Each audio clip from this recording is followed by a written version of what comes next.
ಆತ್ಮೀಯ ಪತ್ರಿಕಾ ಹಾಗೂ ಮಾಧ್ಯಮದ ಸ್ನೇಹಿತರೆ, ಕಳೆದ ಕೆಲವು ದಿನಗಳಿಂದ ರಾಜ್ಯದಲ್ಲಿ 3 ಸಂಗತಿಗಳು ರಾಜ್ಯಾದ್ಯಂತ ಚರ್ಚೆ ಆಗ್ತಾ ಇದೆ.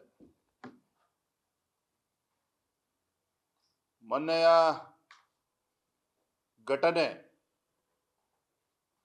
ಬೆಂಗಳೂರು ಮಹಾನಗರದ ಯಲಹಂಕ ವಿಧಾನಸಭಾ ಕ್ಷೇತ್ರದ ವ್ಯಾಪ್ತಿಯಲ್ಲಿ ಕೋಗಿಲು ಬಡಾವಣೆಯಲ್ಲಿ ನೆಲೆಸಿರುವಂತಹ ಕೇರಳ ರಾಜ್ಯದಿಂದ ಬಂದಂಥ ಅಕ್ರಮ ವಲಸಿಗರ ಬಗ್ಗೆ ಆಗಲಿ,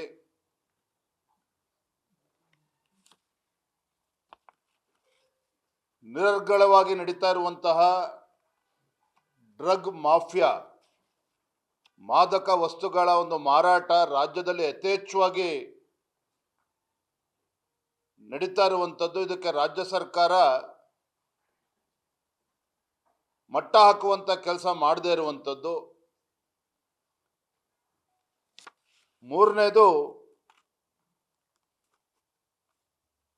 ಇತ್ತೀಚೆಗೆ ಬೆಳಗಾವಿ ಚಳಿಗಾಲದ ಅಧಿವೇಶನದಲ್ಲೂ ಕೂಡ ಸಾಕಷ್ಟು ಸುದ್ದಿಗೆ ಗ್ರಾಸವಾಗಿದ್ದಂಥ ಗೃಹಲಕ್ಷ್ಮಿ ಯೋಜನೆ ಕಳೆದ ವರ್ಷ ಅಂದರೆ 25ರ ಫೆಬ್ರವರಿ ಮತ್ತು ಮಾರ್ಚ್ ಗೃಹಲಕ್ಷ್ಮಿ 2 ಕಂತುಗಳು ಸರಿಸುಮಾರು 5,000 ಕೋಟಿ. ಅದು ಯಾಕೆ ಫಲಾನುಭವಿಗಳ ಅಕೌಂಟಿಗೆ ಜಮಾ ಆಗಿಲ್ಲ? ಇವತ್ತಿಗೂ ಕೂಡ ಮಾನ್ಯ ಸಚಿವರಾಗಲಿ ಅಥವಾ ಹಣಕಾಸಿನ ಸಚಿವರಾಗಿರುವಂತಹ ರಾಜ್ಯದ ಮುಖ್ಯಮಂತ್ರಿಗಳಾಗಲಿ, ಅಂದರೆ ಲಕ್ಷ್ಮೀ ಹೆಬ್ಬಾಳ್ಕರ್ ಅವರಾಗಲಿ, ರಾಜ್ಯದ ಮುಖ್ಯಮಂತ್ರಿಗಳಾಗಲಿ ಇದ್ರ ಬಗ್ಗೆ ಯಾವುದೇ ಸ್ಪಷ್ಟನೆಯನ್ನು ನೀಡದೇ ಇರುವಂಥದ್ದು. ಈ 3 ವಿಚಾರಗಳು ಕೂಡ ಬಹಳ ಪ್ರಮುಖವಾಗಿ, ಭ್ರಷ್ಟಾಚಾರವನ್ನು ಸೇರಿಸಿಕೊಂಡಂತೆ 3 ವಿಚಾರಗಳು ಬಹಳ ಪ್ರಮುಖವಾಗಿ ಚರ್ಚೆ ನಡೀತಾ ಇದೆ. ಮೊದಲ ವಿಚಾರವನ್ನು ತೆಗೆದುಕೊಳ್ಳೋದಾದರೆ, ಬೆಂಗಳೂರಿನ ಕೋಗಿಲು ಬಡಾವಣೆಯಲ್ಲಿ ಏನು ಅಕ್ರಮ ವಲಸಿಗರು ಬಂದು ನೆಲೆಸಿದ್ರು, ಇದ್ರ ಬಗ್ಗೆ ರಾಜ್ಯ ಸರ್ಕಾರ ಹಿಂದೆ ಮುಂದೆ ನೋಡ್ದೇನೆ ಯಾರು ಅಕ್ರಮವಾಗಿ ನೆಲೆಸಿದ್ದಾರೆ ಅದು ಕಾನೂನಿನ ವಿರುದ್ಧವಾಗಿರುವಂಥದ್ದು ಅಂತೇಳಿ ಗಟ್ಟಿಯಾಗಿ ಒಂದು ತೀರ್ಮಾನವನ್ನು ಮಾಡಿ ನೆಲಸಮ ಮಾಡುವಂಥ, ಮನೆಗಳನ್ನು ನೆಲಕ್ಕೆ ಉರುಳಿಸುವಂಥ ಕೆಲಸವನ್ನು ಈ ಕಾಂಗ್ರೆಸ್ ಸರ್ಕಾರ ಮಾಡಿತ್ತು. ಆದರೆ ತದನಂತರದಲ್ಲಿ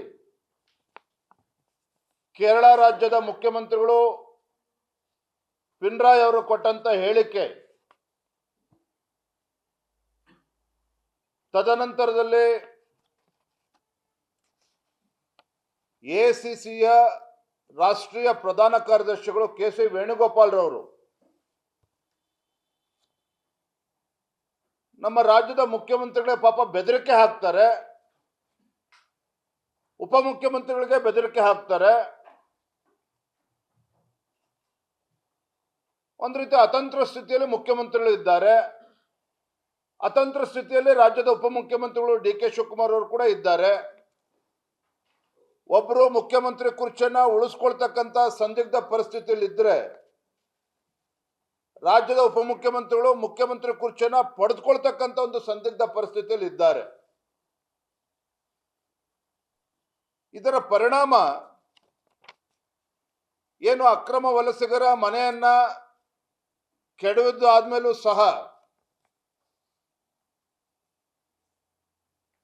3-4 ದಿನದಲ್ಲೇ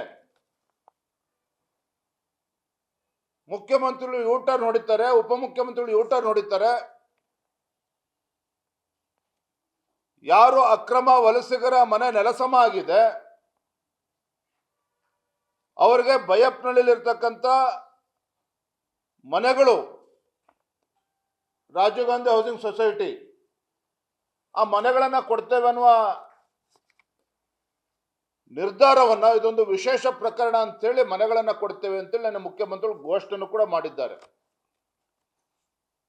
ನಾನು ಈ ರಾಜ್ಯದ ಗೌರವಾನ್ವಿತ ಮುಖ್ಯಮಂತ್ರಿಗಳಿಗೆ ಕೇಳೋದಕ್ಕೆ ಇಚ್ಛಪಡ್ತೇನೆ, ನಮ್ಮ ರಾಜ್ಯದ ನೀತಿ ನಿಯಮಗಳನ್ನ ಸರ್ಕಾರ ಯಾವ ದಿಕ್ಕಿನಲ್ಲಿ ಸಾಗಬೇಕು, ಯಾವ ನಿರ್ಧಾರವನ್ನು ತೆಗೆದುಕೊಳ್ಬೇಕು ಅಂತ ಹೇಳಿ ದೆಹಲಿಯಲ್ಲಿ ಕೂತಿರ್ತಕ್ಕಂಥ ಕೇರಳ ಮೂಲದ ಕೆ.ಸಿ. ವೇಣುಗೋಪಾಲ್ ಅವರು ತೀರ್ಮಾನ ಮಾಡಬೇಕಾ, ಈ ರಾಜ್ಯದ ಮುಖ್ಯಮಂತ್ರಿಗಳು ತೀರ್ಮಾನ ಮಾಡಬೇಕಾ?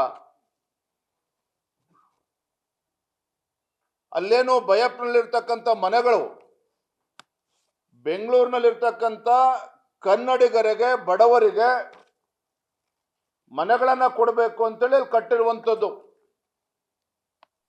ನಿಮ್ಮ ಹೈಕಮಾಂಡ್ಗೆ ಹೆದರ್ಕೊಂಡು ಬೆದರ್ಕೊಂಡು ನಿಮ್ಮ ಮುಖ್ಯಮಂತ್ರಿ ಕುರ್ಚಿ ಉಳಿಸ್ಕೊಳ್ಳೋದಕ್ಕೆ ಮನಸೋ ಇಚ್ಛೆ ತೀರ್ಮಾನವನ್ನ ರಾಜ್ಯದ ಮುಖ್ಯಮಂತ್ರಿಗಳು ಮಾಡೋದಕ್ಕೆ ಸಾಧ್ಯ ಇಲ್ಲ. ಅಕ್ರಮವಾಗಿ ನೆಲೆಸಿರ್ತಕ್ಕಂಥ ವಲಸಿಗರಿಗೆ, ಯಾವ ಕನ್ನಡಿಗರಿಗೆ, ಬಡವರಿಗೆ ನೀಡಬೇಕಾಗಿರ್ತಕ್ಕಂಥ ಮನೆಗಳನ್ನ ಜನವರಿ 1ನೇ ತಾರೀಕು ಕೊಡ್ತೇವೆ ಅಂತ ತೀರ್ಮಾನ ಯಾವ್ದ್ರ ಮೇಲೆ ಆಧಾರದ ಮೇಲೆ ತೆಗೆದುಕೊಳ್ತೀರಿ? ಕಾನೂನಲ್ಲಿ ಅವಕಾಶ ಇದೆ ಅದಕ್ಕೆ. ಯಾವುದೇ ಮನೆಗಳನ್ನ ಬಡವರಿಗೆ ಕೊಡಬೇಕು ಅಂತ ಹೇಳಿದ್ರೆ ಅದರದ್ದೇ ಆದಂಥ ನಿಯಮಗಳಿದ್ದಾವೆ. ಸಭೆ ಕರೆದು ಚರ್ಚೆ ಮಾಡಬೇಕಾಗ್ತದೆ, ಅಲ್ಲಿಯ ಶಾಸಕರ ಜೊತೆ ಚರ್ಚೆ ಮಾಡಬೇಕಾಗ್ತದೆ. ಯಾವುದೇ ನಿಯಮಗಳನ್ನ ಪಾಲನೆ ಮಾಡದೇನೆ ಎಲ್ಲವನ್ನೂ ಕೂಡ ಗಾಳಿಗೆ ತೂರಿ ಅಕ್ರಮ ವಲಸಿಗರಿಗೆ, ಕೇರಳ ಮೂಲದ ಅಕ್ರಮ ವಲಸಿಗರಿಗೆ ಅಕ್ರಮವಾಗಿ ಮನೆಗಳನ್ನ ಕೊಡ್ತೇವೆ ಅಂತೇಳಿ ರಾಜ್ಯದ ಮುಖ್ಯಮಂತ್ರಿಗಳೇನು ಹೇಳಿದ್ದಾರೆ, ಘೋಷಣೆ ಮಾಡಿದ್ದಾರೆ, ಇದು ಖಂಡಿತ ಕಾನೂನಿನ ವಿರುದ್ಧವಾಗಿರುವಂಥದ್ದು. ಮುಖ್ಯಮಂತ್ರಿಗಳು, ಉಪಮುಖ್ಯಮಂತ್ರಿಗಳ ಈ ನಿರ್ಧಾರ ಇದೇ ಅಕ್ರಮ. ಯಾಕೆ ಈ ರೀತಿ ನಮ್ಮ ಕನ್ನಡಿಗರ ಆತ್ಮಗೌರವಕ್ಕೆ ಚ್ಯುತಿ ಬರೋ ರೀತಿಯಲ್ಲಿ ನೀವು ಸರ್ಕಾರ ಮನಸೋಚ್ಚ ನಿರ್ಧಾರವನ್ನು ಕೈಗೊಳ್ತಾ ಇದ್ದೀರಿ? ರಾಜ್ಯದ ತೆರಿಗೆದಾರರ ಹಣದಿಂದ ಕಟ್ಟಿರ್ತಕ್ಕಂಥ ಮನೆಗಳನ್ನ ನೀವು ಖುಷಿ ಬಂದಂತೆ ತೀರ್ಮಾನ ಮಾಡೋದಕ್ಕಾಗುತ್ತಾ ಮಾನ್ಯ ಮುಖ್ಯಮಂತ್ರಿಗಳೇ?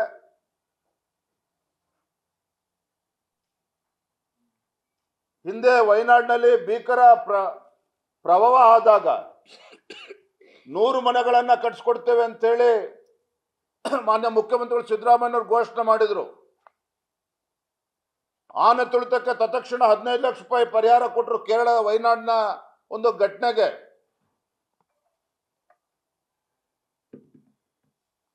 ನೀವು ಕೇರಳದಲ್ಲಿ 100 ಮನೆಗಳನ್ನ ಕಟ್ಟಿಸ್ಕೊಡಿ, ವಯನಾಡಿನಲ್ಲಿ ಆನೆ ತುಳಿತಕ್ಕೆ ಹಣ ಕೊಡಿ, ಅದು ಒಂದು ಭಾಗ ಆಯಿತು. ನಮ್ಮ ರಾಜ್ಯದ ಬಡವರೇನು ಅನ್ಯಾಯ ಮಾಡಿದ್ದಾರೆ? ರಾಜ್ಯದಲ್ಲಿ ಇತ್ತೀಚೆಗೆ ಅತಿವೃಷ್ಟಿಯ ಪರಿಣಾಮವಾಗಿ ರೈತರು ಕಂಗಾಲಾಗಿದ್ದರು. ರಾಜ್ಯದ ಮುಖ್ಯಮಂತ್ರಿಗಳಿಂದ ಪರಿಹಾರವನ್ನು ನಿರೀಕ್ಷೆ ಮಾಡ್ತಾ ಇದ್ರು. ರೈತ ಬೆಳೆದಂತ ಬೆಳೆ ಕೈಗೆ ಸಿಗದೆ ಇರತಕ್ಕಂಥ ಸಂದಿಗ್ಧ ಪರಿಸ್ಥಿತಿಯಲ್ಲಿ ರೈತರಿದ್ದಾಗ ರೈತರ ಸಂಕಷ್ಟಕ್ಕೆ ಸ್ಪಂದನೆ ಮಾಡಬೇಕಾಗಿರ್ತಕ್ಕಂಥ ಮುಖ್ಯಮಂತ್ರಿಗಳು ಕೇಂದ್ರ ಸರ್ಕಾರದ ಕಡೆ ಬಟ್ಟು ಮಾಡಿ ಕೂತಿದ್ರಲ್ಲ. ರಾಜ್ಯದಲ್ಲಿರುವಂತಹ ಕಬ್ಬು ಬೆಳೆಗಾರರು ಸಂಕಷ್ಟದಲ್ಲಿರುವಾಗ ಕೇಂದ್ರ ಸರ್ಕಾರ ನಿರ್ಧಾರ ಮಾಡಬೇಕು ಅಂತೇಳಿ ಬೆಂಗಳೂರಿನಲ್ಲಿ ಕೂತ್ಕೊಂಡು ನಿರ್ಣಯ ಮಾಡಿ ಪ್ರಧಾನಮಂತ್ರಿಗಳಿಗೆ ಪತ್ರ ಬರೆದಿದ್ದು ಒಂದೇ ಸಾಧನೆ ರಾಜ್ಯದ ಮುಖ್ಯಮಂತ್ರಿಗಳು. ಮುಖ್ಯಮಂತ್ರಿಗಳು ಬಜೆಟ್ ಅಲ್ಲಿ ಹೇಳಿರುವಂಥದ್ದು ಇದು. 2013ರಿಂದ 2018 ಅವಧಿಯಲ್ಲಿ ನಮ್ಮ ಸರ್ಕಾರವು 14.5 ಲಕ್ಷ ಮನೆಗಳನ್ನು ನಿರ್ಮಾಣ ಮಾಡಿ ಪೂರ್ಣಗೊಳಿಸಿ ಬಡವರಿಗೆ ಸೂರು ಕಲ್ಪಿಸುವಲ್ಲಿ ಯಶಸ್ವಿಯಾಗಿತ್ತು. 2029ರಿಂದ 2023 ಅವಧಿಗೆ ಅಂದರೆ ಬಿಜೆಪಿ ಸರ್ಕಾರ ಇದ್ದಾಗ ಕೇವಲ 5.19 ಲಕ್ಷ ಮನೆಗಳನ್ನು ಮಾತ್ರ ನಿರ್ಮಿಸಿರುತ್ತಾರೆ. ಮಾರ್ಚ್ 23ಕ್ಕೆ ಬಾಕಿ ಉಳಿದಿರುವ 12 ಲಕ್ಷ ಮನೆಗಳನ್ನು ನಿರ್ಮಿಸುವ ಗುರಿಯನ್ನ ಪೂರ್ಣಗೊಳಿಸಬೇಕಾದರೆ 17,815 ಕೋಟಿ ರೂಪಾಯಿಗಳ ಅಗತ್ಯವಿರುತ್ತದೆ. ನಾನು ಹೇಳ್ತಾ ಇಲ್ಲ ಸ್ವಾಮಿ, ಈ ರಾಜ್ಯದ ಮುಖ್ಯಮಂತ್ರಿಗಳು, ಹಣಕಾಸಿನ ಸಚಿವರು ಹೇಳಿರುವಂಥದ್ದು. ನಿರ್ಮಾಣದ ವಿವಿಧ ಹಂತಗಳಲ್ಲಿರುವ 3 ಲಕ್ಷ ಮನೆಗಳನ್ನು ಪ್ರಸಕ್ತ ವರ್ಷದಲ್ಲಿ ಪೂರ್ಣಗೊಳಿಸಿ ಫಲಾನುಭವಿಗಳಿಗೆ ಹಸ್ತಾಂತರಿಸಲು ಕ್ರಮ ವಹಿಸಲಾಗುವುದು. ಇದಕ್ಕಾಗಿ 2,450 ಕೋಟಿ ರೂಪಾಯಿಗಳನ್ನು ಮೀಸಲಿಡ್ತೇವೆ ಅಂತೇಳಿ ರಾಜ್ಯದ ಗೌರವಾನ್ವಿತ ಮುಖ್ಯಮಂತ್ರಿಗಳು 2023ರಲ್ಲಿ ಮುಖ್ಯಮಂತ್ರಿಗಳಾದಮೇಲೆ ಒಬ್ಬ ಅನುಭವಿ ಮುಖ್ಯಮಂತ್ರಿಗಳು 16ನೇ ಬಜೆಟನ್ನು ಮಂಡನೆ ಮಾಡಿದಂಥ ಸಿದ್ದರಾಮಯ್ಯನವರು ತಮ್ಮ ಭಾಷಣದಲ್ಲಿ ಸದನದಲ್ಲಿ ಆಡಿರ್ತಕ್ಕಂಥ ಮಾತುಗಳು. ನಾನು ತಮ್ಮ ಮುಖೇನ ಮಾನ್ಯ ಮುಖ್ಯಮಂತ್ರಿಗಳಲ್ಲಿ ಕೇಳೋದಕ್ಕೆ ಇಷ್ಟಪಡ್ತೇನೆ, ನಿಮ್ಮ ಸರ್ಕಾರ ಬಂದು 2.5 ವರ್ಷ ಆಗಿದೆಯಲ್ಲ, ಸ್ಲಮ್ ಬೋರ್ಡ್ನಲ್ಲಿ ಕೆಲವು ಮನೆಗಳನ್ನು ಕಟ್ಟಿರೋದು ಬಿಟ್ಟರೆ ಇವತ್ತೇನು 17,815 ಕೋಟಿ ವೆಚ್ಚದಲ್ಲಿ 12 ಲಕ್ಷ ಮನೆಗಳನ್ನು ಕಟ್ಟಿಸ್ತೇವೆ ಅಂತೇಳಿ ಗುರಿಯನ್ನು ಇಟ್ಕೊಂಡಿದ್ರಿ. ಕಳೆದ 2 ವರ್ಷದಲ್ಲಿ ಈ ರಾಜ್ಯದ ಬಡವರಿಗೆ, ಕಡು ಬಡವರಿಗೆ ಎಷ್ಟು ಮನೆಗಳನ್ನು ಕೊಟ್ಟಿದ್ದೀರಿ, ಎಷ್ಟು ಮನೆಗಳನ್ನು ಹಸ್ತಾಂತರ ಮಾಡಿದ್ದೀರಿ? ಇದಕ್ಕೆ ಮೊದಲು ಉತ್ತರ ಕೊಡಲಿ ಮಾನ್ಯ ಮುಖ್ಯಮಂತ್ರಿಗಳು. ನಮ್ಮ ರಾಜ್ಯದ, ನಮ್ಮ ಕನ್ನಡ ನಾಡಿನ ಬಡವರಿಗೆ, ಕಡು ಬಡವರಿಗೆ ಮನೆಯನ್ನು ಕೊಟ್ಟು ಆಮೇಲೆ ಅಕ್ಕಪಕ್ಕ ರಾಜ್ಯದ ಬಡವರ ಬಗ್ಗೆ ಚಿಂತನೆಯನ್ನು ಮಾಡಲಿ. ಸಿದ್ದರಾಮಯ್ಯನವರು ಈ ರಾಜ್ಯದ ಮುಖ್ಯಮಂತ್ರಿಗಳು, ಕನ್ನಡ ನಾಡಿನ ಮುಖ್ಯಮಂತ್ರಿಗಳು. ಇದನ್ನ ಇವತ್ತು ನೆನ್ಪು ಮಾಡಿಕೊಡ್ತಕ್ಕಂಥ ಪರಿಸ್ಥಿತಿ ಇವತ್ತು ನಿರ್ಮಾಣ ಆಗಿರ್ತಕ್ಕಂಥದ್ದು ನಿಜವಾಗ್ಲೂ ಕೂಡ ದುರ್ದೈವ. ಇವತ್ತು ಅಕ್ರಮ ವಲಸಿಗರ ಬಗ್ಗೆ ನೀವು ಚಿಂತನೆ ಮಾಡ್ತೀರಿ, ಆದರೆ ನಮ್ಮ ರಾಜ್ಯದ ಬೆಂಗಳೂರು ಮಹಾನಗರದ ಬಡವರ ಬಗ್ಗೆ ನಿಮಗೆ ಕಾಳಜಿ ಇಲ್ಲ. ಕನ್ನಡಿಗರ ಹೊಟ್ಟೆ ಮೇಲೆ ಹೊಡೆಯುವಂಥ ಒಂದು ಕೆಲಸವನ್ನು ಇವತ್ತು ರಾಜ್ಯದ ಮುಖ್ಯಮಂತ್ರಿಗಳು ಮಾಡಕ್ಕೆ ಹೊರಟಿರ್ತಕ್ಕಂಥದ್ದು ಈ ನಾಡಿನ ದುರ್ದೈವ ಅಂತೇಳಿ ನಾನು ಈ ಸಂದರ್ಭದಲ್ಲಿ ಹೇಳೋದಕ್ಕೆ ಇಷ್ಟಪಡ್ತೇನೆ. ಡ್ರಗ್ ಮಾಫಿಯಾ ಮಾನ್ಯ ಮುಖ್ಯಮಂತ್ರಿಗಳ ತವರು ಜಿಲ್ಲೆನಲ್ಲಿ ಮಹಾರಾಷ್ಟ್ರದಿಂದ ಪೊಲೀಸರು ಬಂದು ಮುಖ್ಯಮಂತ್ರಿಗಳ ತವರು ಜಿಲ್ಲೆಯಲ್ಲಿರುವಂತಹ ಒಂದು ಫ್ಯಾಕ್ಟರಿನಲ್ಲಿ ಏನು ಡ್ರಗ್ ಮ್ಯಾನುಫ್ಯಾಕ್ಚರಿಂಗ್ ಆಗ್ತಾ ಇತ್ತು, ಮಾದಕ ವಸ್ತುಗಳು ಏನು ತಯಾರಾಗ್ತಾ ಇತ್ತು, ಮಹಾರಾಷ್ಟ್ರ ರಾಜ್ಯದ ಪೊಲೀಸರು ಬಂದು ಇಲ್ಲಿ ಸೀಸ್ ಮಾಡ್ತಾರೆ. ಪ್ರತಿ ತಿಂಗಳು 100 ಕೋಟಿ ಬೆಲೆ ಬಾಳುವ ಡ್ರಗ್ಸ್ಗಳು, ಮಾದಕ ವಸ್ತುಗಳು ಸೀಸ್ ಮಾಡ್ತಾ ಇದ್ದಾರೆ ನಮ್ಮ ರಾಜ್ಯದಲ್ಲಿ. ಮೊನ್ನೆನೂ ಕೂಡ ಮಹಾರಾಷ್ಟ್ರದ ಪೊಲೀಸರು ಮತ್ತೆ ಬಂದು ಬೆಂಗಳೂರಿನಲ್ಲಿ ಕೆಲವು ಫ್ಯಾಕ್ಟ್ರಿಗಳನ್ನು ಸೀಸ್ ಮಾಡಿರುವಂಥದ್ದು. ಯಾರು ಡ್ರಗ್ ಮ್ಯಾನುಫ್ಯಾಕ್ಚರ್ ಮಾಡ್ತಾರೋ ಆ ಫ್ಯಾಕ್ಟ್ರಿಗಳನ್ನು ಸೀಸ್ ಮಾಡ್ತಾ ಇದೆ. ರಾಜ್ಯ ಸರ್ಕಾರ ಏನು ಮಾಡ್ತಾ ಇದೆ? ಪೊಲೀಸ್ ಇಲಾಖೆ ಏನು ಮಾಡ್ತಾ ಇದೆ? ನಮ್ಮ ರಾಜ್ಯದಲ್ಲಿ ಗೃಹ ಸಚಿವರು ಏನು ಮಾಡ್ತಾ ಇದ್ದಾರೆ? ಕಾಂಗ್ರೆಸ್ ಸರ್ಕಾರ ನಮ್ಮ ರಾಜ್ಯವನ್ನ ಒಂದು ರೀತಿ ಪಂಜಾಬ್ ಆಗಿ, ಏನು ಉಡ್ತಾ ಪಂಜಾಬ್ ಅಂತ ನಾವು ಕೇಳ್ತಾ ಇದ್ವಿ, ಉಡ್ತಾ ಕರ್ನಾಟಕವನ್ನ ಮಾಡೋದಕ್ಕೆ ಇವತ್ತು ಕಾಂಗ್ರೆಸ್ ಸರ್ಕಾರ ಹೊರಟಿದ್ದಂತೆ ಕಾಣ್ತಾ ಇದೆ. ಈ ಡ್ರಗ್ ಮಾಫಿಯಾಗೆ, ಮಾದಕ ವಸ್ತುಗಳು ಯಥೇಚ್ಛವಾಗಿ ಇವತ್ತೇನು ರಾಜ್ಯದಲ್ಲಿ ಇವತ್ತು ಗ್ರಾಮ ಗ್ರಾಮಕ್ಕೂ ಕೂಡ ಮಾರಾಟ ಮಾಡ್ತಕ್ಕಂಥ ಏನು ನಡೀತಾ ಇದೆ ಸುಲಲಿತವಾಗಿ, ಇದನ್ನ ಕಟ್ಟಿ ಹಾಕುವಂತ ಕೆಲಸದಲ್ಲಿ ಇವತ್ತು ರಾಜ್ಯ ಸರ್ಕಾರ, ಮಾನ್ಯ ಗೃಹ ಸಚಿವರು ಸಂಪೂರ್ಣ ವಿಫಲ ಆಗಿದ್ದಾರೆ. ಇವತ್ತು ಬಹುಶಃ ನನಗನ್ನಿಸ್ತದೆ ನಮ್ಮ ರಾಜ್ಯದಲ್ಲಿ ಇವತ್ತು ಡ್ರಗ್ ಮಾಫಿಯಾ ನಿಲ್ಲಿಸಬೇಕು ಅಂತ ಹೇಳಿದ್ರೆ ಮಾನ್ಯ ಸಿದ್ದರಾಮಯ್ಯನವ್ರಿಗೆ, DK ಶಿವಕುಮಾರ್ ಅವ್ರಿಗೆ, ಪರಮೇಶ್ವರ್ ಅವ್ರಿಗೆ, ಅದಕ್ಕೂ ಕೂಡ ರಾಹುಲ್ ಗಾಂಧಿ ಅಥವಾ KC ವೇಣುಗೋಪಾಲ್ ಅವರ ಅನುಮತಿಗೋಸ್ಕರ ಕಾಯ್ತಾ ಇದ್ದಾರೆ ಅಂತ ಕಾಣ್ತದೆ. ಯಾಕೆ ನಮ್ಮ ರಾಜ್ಯದಲ್ಲಿ ಏನಾಗಬೇಕು, ಏನು ಮುಖ್ಯಮಂತ್ರಿಗಳು ತೀರ್ಮಾನ ಮಾಡಬೇಕು, ದೆಹಲಿಯಲ್ಲಿ ತೀರ್ಮಾನ ಆಗ್ತದೆ, ಕೇರಳದಲ್ಲಿ ತೀರ್ಮಾನ ಆಗ್ತದೆ. ಬಹುಶಃ ನಮ್ಮ ಮುಖ್ಯಮಂತ್ರಿಗಳು ಯಾವುದೇ ಒಂದು ಸ್ವಾತಂತ್ರ್ಯ ಇಲ್ಲ, ಅಥವಾ ಮುಖ್ಯಮಂತ್ರಿ ಕುರ್ಚಿ ಈ ರೀತಿ ಕಾಡಿಸ್ತಾ ಇದೆ ಸರ್ಕಾರಕ್ಕೆ. ಇವತ್ತು ರಾಜ್ಯದ ಜನರಿಗೆ ಇವತ್ತು ಅನ್ಯಾಯ ಮಾಡೋದಕ್ಕೆ ಹೊರಟಿದ್ದೀರಿ. ಡ್ರಗ್ ಮಾಫಿಯಾ ಅವತ್ತೇನು ಈ ಪ್ರಮಾಣದಲ್ಲಿ ಸೀಸ್ ಆಗ್ತಾ ಇದೆ. ಸೀಸ್ ಆಗದೆ ಇರ್ತಕ್ಕಂಥದ್ದು ಯಾವ ಪ್ರಮಾಣದಲ್ಲಿದೆ ಇವತ್ತಾಗಾದ್ರೆ? ಪಾಪ ಗೃಹ ಸಚಿವರು ಕೇಳಿದ್ರೆ ಅಸಹಾಯಕರಾಗಿದ್ದಾರೆ. ಒಬ್ಬ ಅಸಮರ್ಥ ಗೃಹ ಸಚಿವರು ಕರ್ನಾಟಕ ರಾಜ್ಯದಲ್ಲಿ. ಯಾವ ಗೃಹ ಸಚಿವರು ಕಟ್ಟುನಿಟ್ಟಾಗಿ ಕ್ರಮವನ್ನು ಕೈಗೊಳ್ಳಬೇಕಾಗಿತ್ತೋ, ಯಾವ ಗೃಹ ಸಚಿವರು ತನ್ನ ಅಧಿಕಾರವನ್ನು ಬಳಕೆ ಮಾಡಿಕೊಂಡು ಇದಕ್ಕೆ ಯಾರು ಮೂಲ ಕಾರಣಗಳಿದ್ದಾವೆ ಅದಕ್ಕೆ ಬುಡ ಸಮೇತ ಕಿತ್ತಾಕುವಂತ ಕೆಲಸ ಮಾಡಬೇಕಾಗಿತ್ತು ಡ್ರಗ್ ಮಾಫಿಯಾ. ಈ ವಿಚಾರದಲ್ಲಿ ಅವರು ಸಂಪೂರ್ಣ ವಿಫಲ ಆಗಿದ್ದಾರೆ.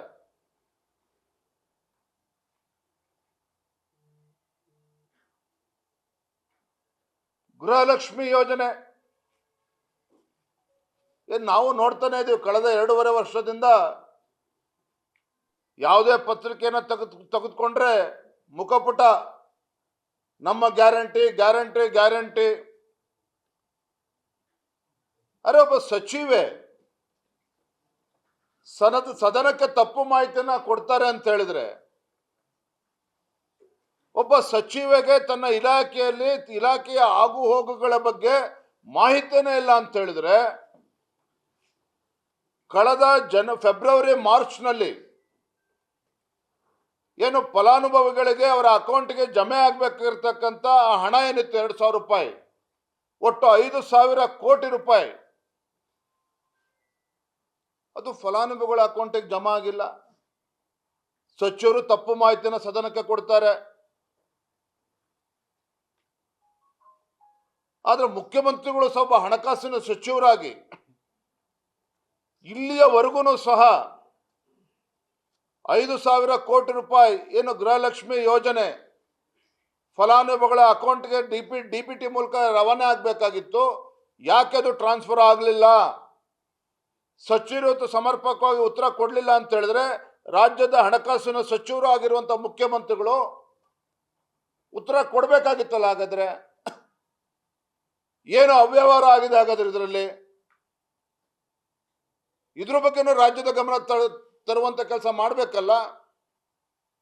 ನೋಡಿ, ದುರಂತ ಅಂತ ಹೇಳಿದ್ರೆ ರಾಜ್ಯದ ಮುಖ್ಯಮಂತ್ರಿಗಳ ಆದ್ಯತೆ ಏನಿರಬೇಕು? ಈ ನಾಡು ಸಮೃದ್ಧಿಯ ಕಡೆಗೆ ಹೋಗಬೇಕು, ರಾಜ್ಯದಲ್ಲಿ ಅಭಿವೃದ್ಧಿ ಕಾರ್ಯಗಳು ಆಗಬೇಕು.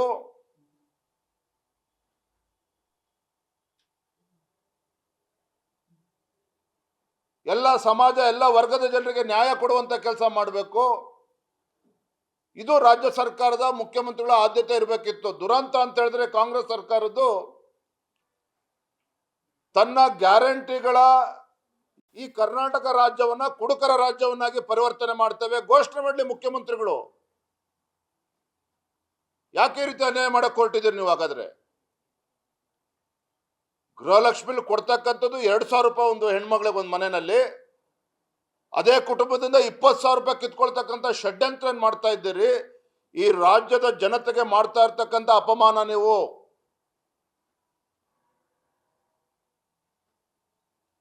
ಕುಡಿತದಿಂದ ಕುಟುಂಬಕ್ಕೆ ಯಾವ ರೀತಿ ಅನ್ಯಾಯ ಆಗ್ತದೆ, ಮಹಿಳೆಯರಿಗೆ ಯಾವ ರೀತಿ ತೊಂದರೆ ಆಗ್ತದೆ, ಬಡವರಿಗೆ ಯಾವ ರೀತಿ ಅನಾನುಕೂಲ ಆಗ್ತದೆ ಅನ್ನುವ ಕಿಂಚಿತ್ತೂ ಕೂಡ ಕಾಳಜಿ ಈ ರಾಜ್ಯದ ಮುಖ್ಯಮಂತ್ರಿಗಳಿಗೆ ಇಲ್ಲ ಅಂತ ಹೇಳಿದ್ರೆ ನಿಜವಾಗ್ಲೂ ಕೂಡ ನಾಡಿನ ದುರ್ದೈವ ಇದು. ಇಂಥ ಬಡವರ ವಿರೋಧಿ, ಇಂಥ ಭ್ರಷ್ಟ ಕಾಂಗ್ರೆಸ್ ಸರ್ಕಾರ ಈ ರಾಜ್ಯದ ಇತಿಹಾಸದಲ್ಲಿ ಯಾವತ್ತೂ ಕೂಡ ನೋಡೋದಕ್ಕೆ ಸಾಧ್ಯ ಇರಲಿಲ್ಲ. ಈ ಕಾಂಗ್ರೆಸ್ ಸರ್ಕಾರ ಮಾನ್ಯ ಮುಖ್ಯಮಂತ್ರಿಗಳಾಗಲಿ ಉಪಮುಖ್ಯಮಂತ್ರಿಗಳಾಗಲಿ ಎಂಟೈರ್ ಕ್ಯಾಬಿನೆಟ್ ತಮ್ಮ ರಾಜಕೀಯ ತೆವಲನ್ನು ತೀರ್ಸ್ಕೊಳ್ಳೋಕ್ಕೋಸ್ಕರ ಮಾನ್ಯ ಮುಖ್ಯಮಂತ್ರಿಗಳು ಉಪಮುಖ್ಯಮಂತ್ರಿಗಳು ತಮ್ಮ ರಾಜಕೀಯ ತೆವಲನ್ನ ತೀರಿಸ್ಕೊಳ್ಳೋಕ್ಕೋಸ್ಕರ ನಮ್ಮ ರಾಜ್ಯದ ಹಿತಾಸಕ್ತಿಯನ್ನ ಬಲಿ ಕೊಡುವಂತ ಕೆಲಸ ಮಾಡ್ತಾ ಇದ್ದಾರೆ.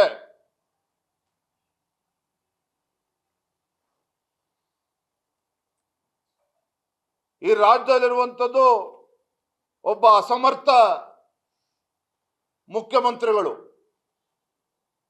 ಒಬ್ಬ ಅನುಭವಿ ಮುಖ್ಯಮಂತ್ರಿ ಅಂತೇಳಿ ರಾಜ್ಯದ ಜನ ಅನ್ಕೊಂಡಿದ್ರು. ಆದರೆ ರಾಜ್ಯದ ಜನ ಮಾತನಾಡ್ತಾ ಇರುವಂಥದ್ದು ಇದೊಂದು ಅಸಮರ್ಥ ಕಾಂಗ್ರೆಸ್ ಸರ್ಕಾರ, ಒಬ್ಬ ಅಸಮರ್ಥ ಮುಖ್ಯಮಂತ್ರಿಗಳು ತಮ್ಮ ರಾಜಕೀಯ ತೆವಲಿಗೆ ರಾಜ್ಯದ ಹಿತಾಸಕ್ತಿಯನ್ನ ಬಲಿ ಕೊಡ್ತಾ ಇರ್ತಕ್ಕಂಥ ಕಾಂಗ್ರೆಸ್ ಸರ್ಕಾರ. ಇದು ರಾಜ್ಯದ ಸಾಮಾನ್ಯ ಜನರು ಇವತ್ತು ಗಲ್ಲಿ ಗಲ್ಲಿನಲ್ಲಿ ಇವತ್ತು ಮಾತನಾಡ್ತಾ ಇದ್ದಾರೆ. ಹಾಗಾಗಿ ಭಾರತೀಯ ಜನತಾ ಪಾರ್ಟಿ ಒಂದು ಜವಾಬ್ದಾರಿಯುತ ವಿರೋಧ ಪಕ್ಷವಾಗಿ ಕೈ ಕುಟ್ಕೊಂಡು ಕೂರೋದಕ್ಕೆ ಸಾಧ್ಯ ಇಲ್ಲ. ಈ ಕಾಂಗ್ರೆಸ್ ಸರ್ಕಾರದ ನೀತಿಗಳನ್ನು ನೋಡ್ತಾ ಇದ್ರೆ ರಾಜ್ಯದ ಜನ, ಈ ನಾಡಿನ ಜನ ದಂಗೆ ಏಳುವಂತ ಪರಿಸ್ಥಿತಿ ಕಾಂಗ್ರೆಸ್ ಸರ್ಕಾರದ ವಿರುದ್ಧ ಅಂತ ಪರಿಸ್ಥಿತಿ ನಿರ್ಮಾಣ ಆಗಿದೆ. 5ನೇ ತಾರೀಕು ಬೆಂಗಳೂರಿನಲ್ಲಿ ನಮ್ಮ ರಾಜ್ಯದ ಕೋರ್ ಕಮಿಟಿಯನ್ನು ಕೂಡ ನಾವು ಕರೆದಿದ್ದೇವೆ. ಡ್ರಗ್ ಮಾಫಿಯಾ ವಿಚಾರ ಇರ್ಬೋದು,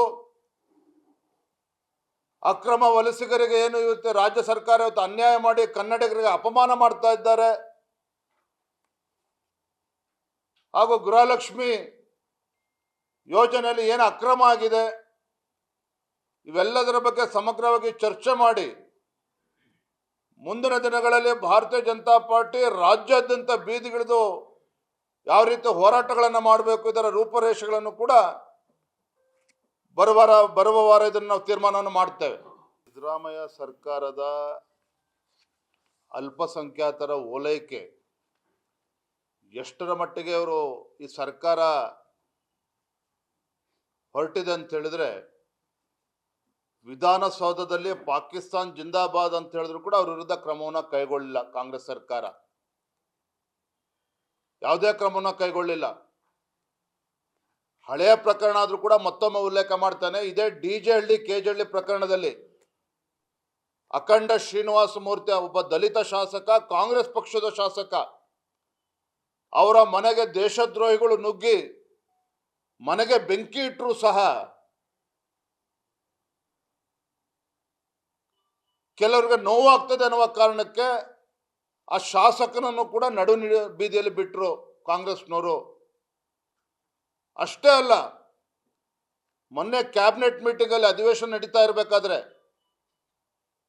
ಏನು ರಾಜ್ಯದಲ್ಲಿ ಇವತ್ತು ಅಕ್ರಮವಾಗಿ ಗೋವುಗಳನ್ನು ಸಾಕಾಣಿಕೆ ಮಾಡ್ತಾರೆ, ಆ ವಾಹನಗಳನ್ನು ಸೀಜ್ ಮಾಡಿದ್ರೆ ಅವರನ್ನು ಅರೆಸ್ಟ್ ಮಾಡ್ತಾರೆ. ಯಾರು ಅಕ್ರಮವಾಗಿ ಗೋವುಗಳನ್ನು ಸಾಗಾಣಿಕೆ ಮಾಡ್ತಾರೆ ಅವ್ರನ್ನ ಅರೆಸ್ಟ್ ಮಾಡ್ತಾರೆ, ವೆಹಿಕಲ್ ಅನ್ನು ಸೀಜ್ ಮಾಡ್ತಾರೆ, ವಾಹನವನ್ನು ಸೀಜ್ ಮಾಡ್ತಾರೆ. ಇವ್ರು ಕ್ಯಾಬಿನೆಟಲ್ಲಿ ಏನು ನಿರ್ಧಾರ ಮಾಡಕ್ಕೆ ಹೊರಟಿದ್ರು ಅಂತ ಹೇಳಿದ್ರೆ, ಯಾರನ್ನ ಅರೆಸ್ಟ್ ಮಾಡ್ತಾರೆ ಅಕ್ರಮವಾಗಿ ಗೋವುಗಳನ್ನು ಸಾಕಾಣಿಕೆ ಮಾಡ್ತಕ್ಕಂಥ ಏನು ದೇಶದ್ರೋಹಿಗಳಿದ್ದಾರೆ ಅವರನ್ನು ಅಲ್ಲೇ ಸ್ಟೇಷನ್ ಬೇಲನ್ನು ಕೊಡಬೇಕು ಅಂತೇಳಿ, ಮತ್ತೊಂದು ಕಡೆ ವಾಹನ ಸೀಜ್ ಆದರೆ ಅಲ್ಲೇ ಬಾಂಡನ್ನು ತೆಗೆದುಕೊಂಡು ಅಲ್ಲೇ ಬಿಡುವಂಥ ಒಂದು ನಿರ್ಣಯವನ್ನು ಕೈಗೊಳ್ಳೋದಕ್ಕೆ ಸಿದ್ದರಾಮಯ್ಯ ಸರ್ಕಾರ, ಕಾಂಗ್ರೆಸ್ ಸರ್ಕಾರ ಮುಂದಾಗಿದ್ರು. ಆದರೆ ಕೆಲವು ಸಚಿವರು ತರಾಟೆ ತಗೊಂಡ್ಮೇಲೆ, ಬಹುಶಃ ಇದು ಕೂಡ ರಾಹುಲ್ ಗಾಂಧಿ, KC ವೇಣುಗೋಪಾಲ್ ಗೊತ್ತಾದ್ರೆ ಅದಕ್ಕೂ ಕೂಡ ಕಾನೂನನ್ನು ಮಾಡಿ ಅಂತೇಳಿ ಒತ್ತಾಯ ಮಾಡ್ಬೋದು. ಅದು ಈ ಮಟ್ಟಕ್ಕೆ ಒಂದು ಲಜ್ಜೆಗೆಟ್ಟ ಸರ್ಕಾರ ಇದು ಕಾಂಗ್ರೆಸ್ ಸರ್ಕಾರ.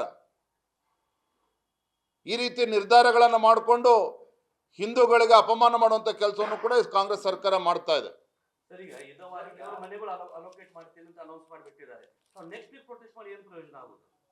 ನೆಕ್ಸ್ಟ್ ವೀಕ್ ಅಲ್ಲ, ನಾಳೆ ದಿನನೇ ನಾವು ಕೂಡ ನಮ್ಮ ಪಕ್ಷದ ಮುಖಂಡರು ಮಾತನಾಡಿದ್ದೇವೆ. ಮೊದಲು ಕನ್ನಡಿಗರಿಗೆ ಮನೆಯನ್ನು ಕೊಡಿ. ಯಾರು ಬೆಂಗಳೂರಿನಲ್ಲಿ ಬಡವರಿದ್ದಾರೆ, ಕಳೆದ 2-3 ವರ್ಷದಿಂದ ಅರ್ಜಿಗಳನ್ನು ಹಾಕಿಕೊಂಡು ಜಾತಕ ಪಕ್ಷಿಗಳ ಥರ ಕಾಯ್ತಾ ಇದ್ದಾರೆ, ಅವ್ರುಗಳಿಗೆ ಮನೆ ಕೊಡಿ. ಆಮೇಲೆ ಉಳಿದಂತ ಮನೆಗಳು ಉಳಿದ್ರೆ ಯಾರಿಗೆ ಕೊಡಬೇಕು ತೀರ್ಮಾನ ಮಾಡಿ. ಇಲ್ಲ ಜಮೀರ್ ಅಹಮದ್ ಅವ್ರಿಗೆ ಹೇಳಿ ಅಕ್ರಮ ವಲಸಿಗರಿಗೆ ಮನೆ ಕೊಡಬೇಕು ಅಂತ ಹೇಳಿದ್ರೆ ಅವ್ರದ್ದೇ ಜಮೀನಿದ್ರೆ ಕಟ್ಸ್ಕೊಡ್ತಾರೆ. ಯಾಕೆ ಕನ್ನಡಿಗರಿಗೆ ನಮ್ಮ ತೆರಿಗೆದಾರರ ಹಣಕ್ಕೆ ಯಾಕೆ ಅನ್ಯಾಯ ಮಾಡೋದಕ್ಕೆ ಹೊರಟಿದ್ರಿ ನೀವು? ಅವರಿಗೆ ಪರ್ಟಿಕ್ಯುಲರ್ ಡಾಕ್ಯುಮೆಂಟ್ ಅಂತೂ ಆಗ್ಲೇಬೇಕಲ್ಲ ಈ ಮನೆ ಕೊಡ್ಬೇಕಾದ್ರೆ. ಈಗ ಡಾಕ್ಯುಮೆಂಟ್ ಕೊಡದಿದ್ದಾಗೆ ನೀವು ಪ್ರೊಟೆಸ್ಟ್ ಮಾಡ್ಬೇಕಲ್ಲ ಫಸ್ಟ್. ನಾಳೆಯಿಂದನೇ ಇದ್ರ ಬಗ್ಗೆ, ನಿನ್ನೆನೂ ಕೂಡ ಇದ್ರ ಬಗ್ಗೆ ಚರ್ಚೆ ಮಾಡಿದ್ದೇವೆ. ನಾವು ಯಾವ ರೀತಿ ಇದ್ರ ಬಗ್ಗೆ ಹೋರಾಟವನ್ನು ಮಾಡಬೇಕು, ಇದ್ರ ಬಗ್ಗೆ ಈಗಾಗಲೇ ಇವತ್ತು ಕೂಡ ನಾನು ಚರ್ಚೆ ಮಾಡೋದು ಇದ್ದೇನೆ. ತಕ್ಷಣ ನಾವು ಕೂಡ ಸ್ಪಂದನೆ ಮಾಡ್ತಾ ಇದ್ವಿ. ವಿರೋಧ ಪಕ್ಷವಾಗಿ ಸರಿಯಾಗಿ ಸಮರ್ಥವಾಗಿ ನಿಭಾಯಿಸ್ತಾ ಇಲ್ಲ ಅನ್ನೋದು. ಯಾಕಂದ್ರೆ ಮೊನ್ನೆ ಬೆಳಗಾವಿಯಲ್ಲಿ ಅಧಿವೇಶನ ನಡೆದ್ರು ಕೂಡ ಒಂದು 2-3 ಸಾವಿರ ಜನರಿಗೆ ಸೀಮಿತ ಆಯ್ತು ನಿಮ್ ಪ್ರತಿಭಟನೆ. ಇನ್ನೊಂದು ಕಡೆ ಸಚಿವರು ತಪ್ಪು ಹೇಳಿಕೆ ಕೊಟ್ಟಿದ್ದಾರೆ ಸದನಕ್ಕೆ ಅಂತೀರಿ, ಅವ್ರ ವಿರುದ್ಧ ಏನ್ ಮಾಡಿದ್ರಿ ನೀವು? ನಿಮ್ಮ ಸರ್ಕಾರ ಇದ್ದಾಗ ನಾ ಈಗ ಪತ್ರಿಕಾಗೋಷ್ಠಿಯಲ್ಲಿ ಏನ್ ಹೇಳಿದ್ದೇನೆ, ಮುಂದ್ಗಡೆ ನಿಂತ್ಕೊಂಡು ದೊಡ್ಡ ಮಟ್ಟದ ಹೋರಾಟ ಮಾಡಿದ್ರು. ನಿಮಗೊಂದು ರಾಷ್ಟ್ರೀಯ ಹೆದ್ದಾರಿ ಹತ್ತಕ್ಕಾಗ್ಲಿಲ್ಲ ಅವತ್ತು. ನೋಡ್ರಿ, ಈ ರೀತಿ ಹೇಳಿಕೆಗಳನ್ನ ನಾನು ಒಪ್ಪೋದಿಲ್ಲ. ಭಾರತೀಯ ಜನತಾ ಪಾರ್ಟಿ ಒಂದು ವಿರೋಧ ಪಕ್ಷವಾಗಿ ಸಮರ್ಥವಾಗಿ ನಾವು ಬೀದಿಗಿಳಿದು ಹೋರಾಟ ಮಾಡ್ತಾ ಇದ್ದೇವೆ. ನಾವು ಹೋರಾಟ ಮಾಡಲೇ ಇಲ್ಲ ಅಂದರೆ ST ಡೆವಲಪ್ಮೆಂಟ್ ಕಾರ್ಪೊರೇಷನಲ್ಲಿ ಮಂತ್ರಿ ಜೈಲು ಹೋಗೋ ಪರಿಸ್ಥಿತಿ ಬರ್ತಾ ಇರಲಿಲ್ಲ. BJP ನಾವು ಹೋರಾಟ ಮಾಡಲಿಲ್ಲ ಅಂತ ಹೇಳಿದ್ರೆ ಮುಖ್ಯಮಂತ್ರಿಗಳು ಅಕ್ರಮವಾಗಿ ತೆಗೆದುಕೊಂಡಂಥ 14 ನಿವೇಶನಗಳು ಹಿಂದಿರಿಸ್ತಕ್ಕಂಥ ಪರಿಸ್ಥಿತಿ ಬರ್ತಾ ಇರಲಿಲ್ಲ. ಮುಂದೆ ನೀವು ನೋಡ್ತೀರಿ ಯಾವ ರೀತಿ ನಾವು ಹೋರಾಟವನ್ನು ತೆಗೆದುಕೊಳ್ತೇವೆ ಅಂತೇಳಿ. ನಾವೇನು ವಿರೋಧ ಪಕ್ಷವಾಗಿ ನಾವು ಕೈ ಕೊಟ್ಕೊಂಡು ಕೂತಿಲ್ಲ. ಸರ್, ಈಗ ಕೋಗಿಲೆ ಲೇಔಟಲ್ಲಿ ಮನೆದಾರಿ ಕೊಡ್ತೀನಿ ಅಂತ ಹೇಳಿದ್ದಾರೆ. ಮನೆಗಳಿಗೆ ಅಕ್ರಮ ಏನ್ ಕಾನೂನು ಹೋರಾಟ ಮಾಡ್ತಾರೆ ಅಂತಂದ್ರೆ ಈ ಸರ್ಕಾರ ಅಂತೂ ಈ ಕೇರಳದಲ್ಲಿ ಕೊಡಕ್ ನಿರ್ಧಾರ ಮಾಡಿದ್ರೆ CM ಘೋಷಣೆ ಮಾಡಿದ್ದಾರೆ. ಇನ್ನು ಹೋರಾಟ ಮಾಡಿದ್ರೆ ತಡೆಯೋಕ್ಕಿಂತ ಕಾನೂನು ಹೋರಾಟ ಕಾನೂನಾತ್ಮಕವಾಗಿ ಯಾವ ರೀತಿ ನಾವು ತೆಗೆದುಕೊಳ್ಬೇಕು, ಕ್ರಮನ ಕೈಗೊಳ್ಳಬೇಕು, ಯಾವ ರೀತಿ ಬೀದಿಗಳು ಹೋರಾಟ ಮಾಡಬೇಕು, ಎಲ್ಲದ್ರ ಬಗ್ಗೆನೂ ಕೂಡ ನಾವು ತೀರ್ಮಾನ ಮಾಡ್ತೇವೆ. Yes sir, thank you. Guarantee news, ಸುದ್ದಿ ಖಚಿತ, ನ್ಯಾಯ ನಿಶ್ಚಿತ.